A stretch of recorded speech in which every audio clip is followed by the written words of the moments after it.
Good afternoon, everybody, and thank you very much for having me here to talk to you a little bit about video management software. We've all got a lot of experience in the industry with DVRs and NVRs and all this very common hardware. What my company supplies these days is a video management software package. I'll come to tell you a little bit about that. Firstly, a little bit about Cathexis. It's probably a name that you haven't heard of before. We're not the biggest company in the world, but we are one of the oldest. We've been going for over 22 years, and that makes us older than the likes of Milestone, Vigilon, Genetech. We're out there in the grand old age of Pelco and people like that.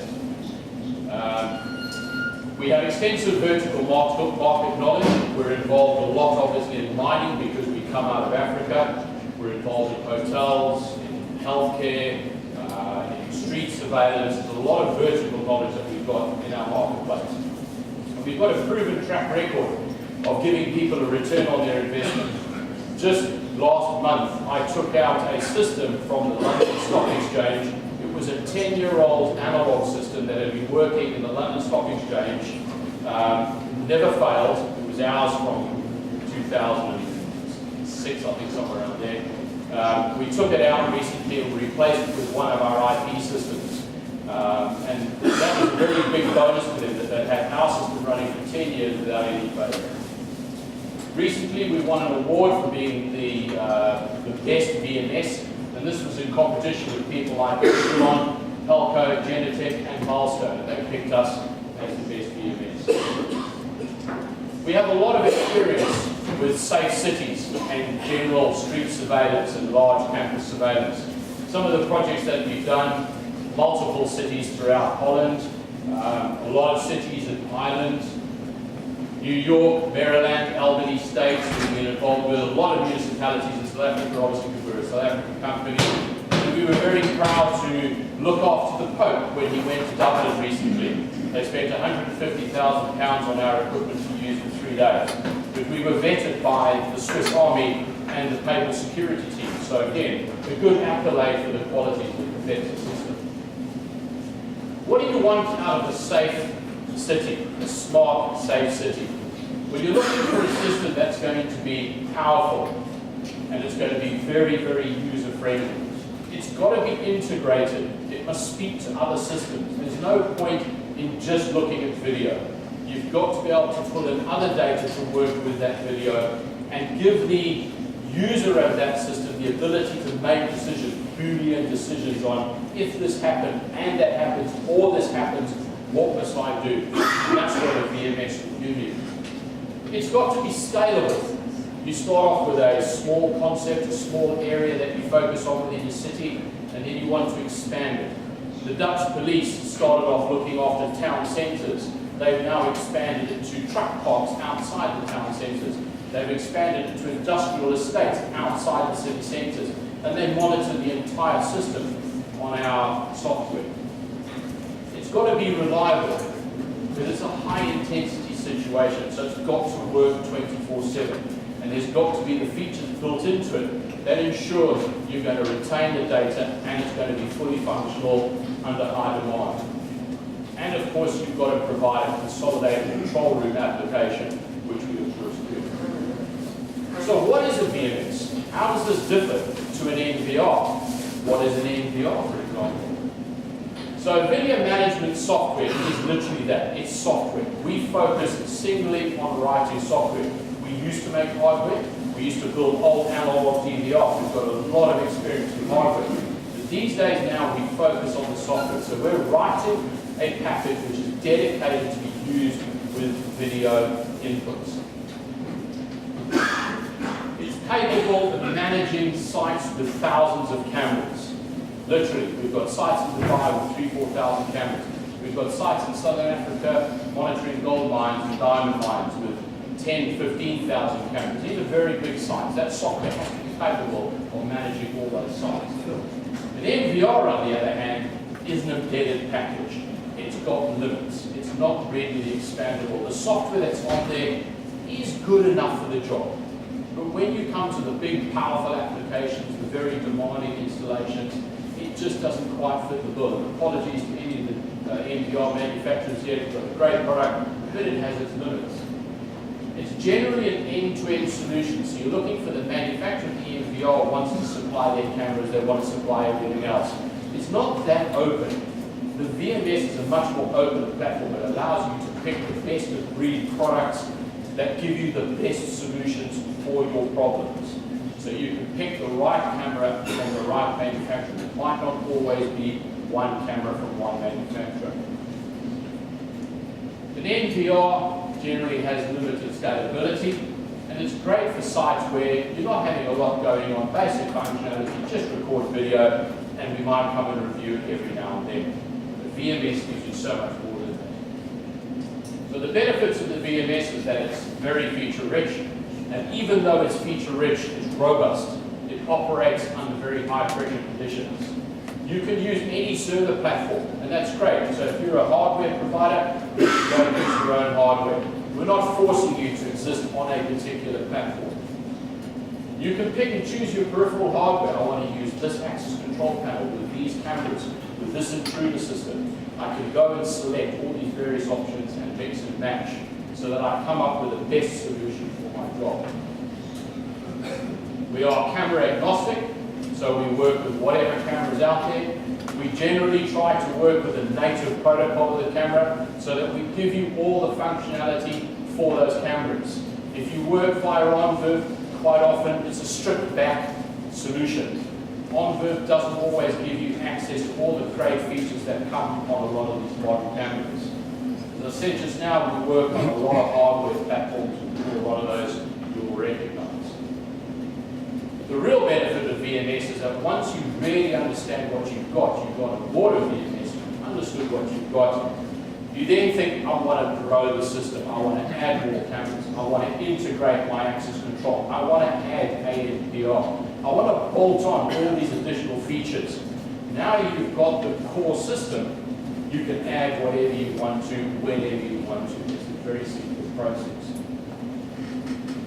It's got full scalability, which is great. That's essential in today's world because you might not know everything about the system when you first buy it. You don't understand all the possibilities and potential.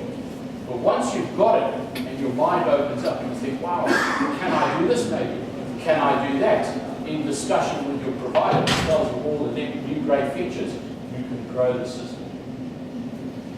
And of course, this word integration, IoT, is vital. It's so important. It's about taking data from other systems, from fence systems, from point of sale systems, from scales, from whatever devices out there. You can suck in this data. You can use these different data streams and these valuable bits of information to make critical decisions and hand these decisions over to the major stakeholders, the key people in the business who want to know what's going on. Integration is the most powerful part of a VMS. It's not just about managing an estate of cameras. It's about pulling in what's going on with the intruder panel, the alarm panel, the fire panel, everything else that's in the building. These are some of the things that we've integrated with. It's any data device, basically. One of the essential features for a VMS installation, it should be easy to install. There should be wizards to help your engineers work through the setup process, so it's got to be simple. Access rights are absolutely critical. You've got to be able to set up individual access rights for all the users so that in things like GDPR, you know who's got access to the data. It's got to be taken in all the IP cameras that are available on the market. And we offer an extra feature called camera cloning. So if I've got a site with 100 cameras, I add one camera, I copy-paste the next 99. It's very quick. I can build a site with 1,000 cameras inside of 15 minutes. It doesn't take long at all. It's got event management, and I will show you some of that later. Storage. Infinite storage. Okay, there should be no limit on the storage. There should be no additional licensing cost or anything like that that comes with the storage. You should just be able to add whatever storage you want. And of course, video analytics. The cameras provide a lot of video analytics. They're great. But a lot of people want to put the power of the analytics into the server where the processing is there. And of course, third-party integration we've spoken about already. User authentication is absolutely vital. Again, in this world of GDPR, you need to be able to authenticate who your users are and tie up the data so that when data is transferred from one area to the other, it's encrypted and protected, and you ensure that data is not going to be breached. For the operator, you've got to provide some serious search tools, and I will show you some of those just now. You've got to speed up the process by which you find the incidents. Smart Track is all about taking the video and combining the video with the data and saying, right, when this happened and you saw that, please show me this incident. Data searching. I've connected to an ANPR system. I'm sucking in all the data from the ANPR system. Now I want to go and search for a specific number plate. Or I've got a point of sale system in a big retail store, and I've got all this information coming through on the retail system. I want to be able to go and search for when a transaction took place. Off-site monitoring. Of course, there's no point in having my system living in isolation. I've got to be able to connect externally, and we have all the ways of doing that as well. Video wall. Smart cities, big installations, they want to be able to have a large wall with lots of monitors so they can see all the cameras. De-warping, very common these days. I can take a fisheye camera and flatten the fisheye camera out so that it looks like a normal camera, then pan, tilt, and zoom around. I'll show you that just now as well. And of course, ANPR, you want to be able to bring that in. Some of the other more advanced features that you see within a VMS, health monitoring. Again, there's no point in having a big sophisticated system if you're not monitoring how it's performing all the time. We've got all sorts of tools built into the back that monitor the network, that monitor the services on the servers, the hard drives, the processor temperatures, fan speeds, you name it. We can monitor all that stuff. Diagnostics. If something goes wrong on the network, if I'm dropping information from the cameras out to the network, coming back to the server, how do I diagnose what's gone wrong there? We have tools built in to help you do that diagnosis. Alarm management for safe cities, of course, if you're getting all these alarms coming in, you've got to be able to process those alarms sequentially and logically. There needs to be an application to control those alarms when they come in and get them processed by the operators.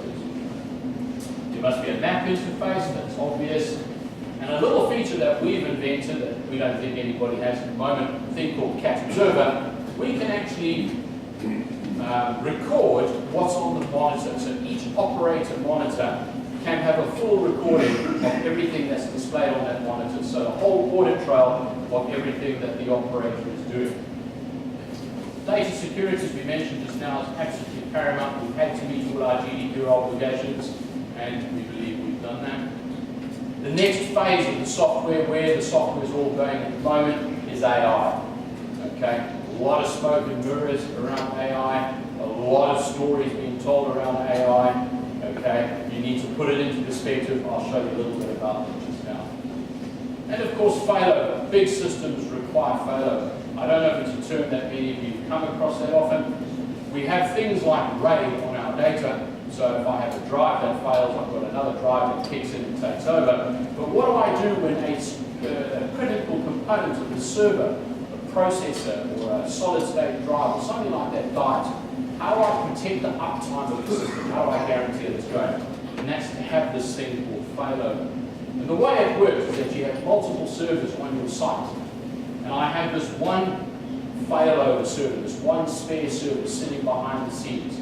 And if any of those servers fail, the failover server kicks in, takes over, and is operational until that failed server gets repaired. Okay. And failed servers are becoming very, very popular. Places like the Middle East, you do not supply any systems without RAID and without failover. But hey, they've got lots of money so they can afford it. Video analytics, there is so much said about video analytics. Again, there's a lot of misleading supposed truths about analytics. You need to put it all into perspective. You need to test it for yourselves. We provide a suite of analytics that do all these things. But effectively, analytics are, is there an object? Is the object moving? How fast is it moving in which direction? They're all basically drill down to that. Then you get the marketing guys come up with all these great concepts, that bits and pieces of all those directives. Analytics, be aware. They're great, they could be expensive, could we have an offering there as well.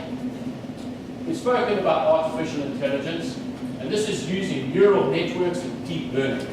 Fortunately now there's public libraries for these things, so AI becomes a lot more affordable for everybody in the marketplace. And now we can use these libraries to detect for objects, the size of the object, which direction it's going, what speed it is, and learn from these things. So we can actually go back and say, if I see a person in a red top walk into this room, going in that direction, create a trigger. Or go and search for somebody who's in a blue jacket, walks through this door. You can search for all these things a lot more intelligently. Okay, so at this stage now I'm going to switch over to my laptop. So I promised Leslie that I would get through this as quickly as possible. Okay, I'm going to switch to my user interface, so bear with me if this all works.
Can you all see that? I don't overlap.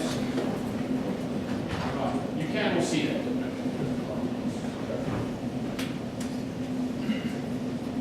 Okay, so what you're looking at here is basically our server software and our operator in-user interface running on my laptop. Okay.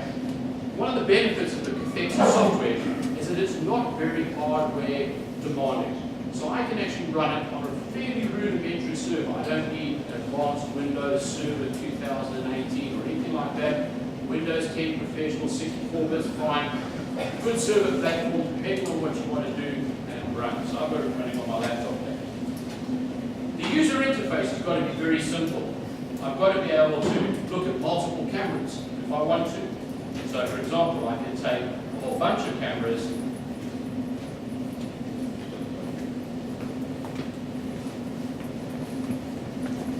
Okay, I can put a whole bunch of cameras onto my user interface. Nice and easy. Okay.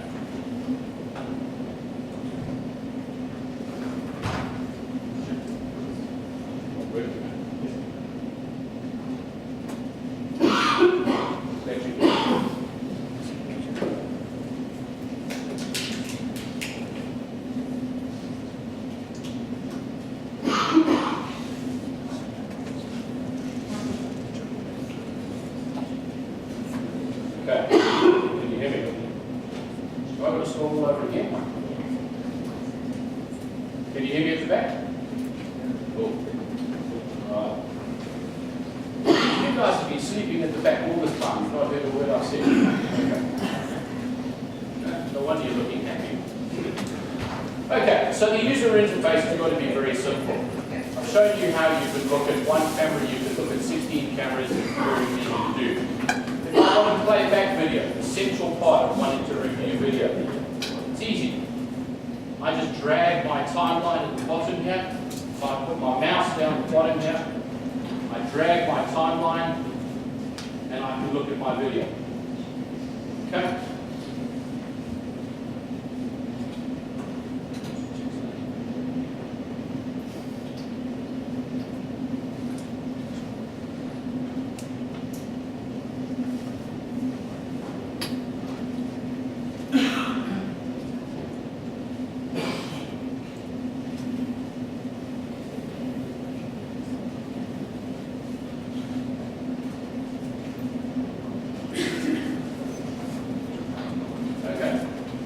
anytime I want to be able to review what's going on, I can just drag my timeline and move it around. Down at the bottom of our screen, we've got one of our first search tool functions. Okay, this is what we call our meta database.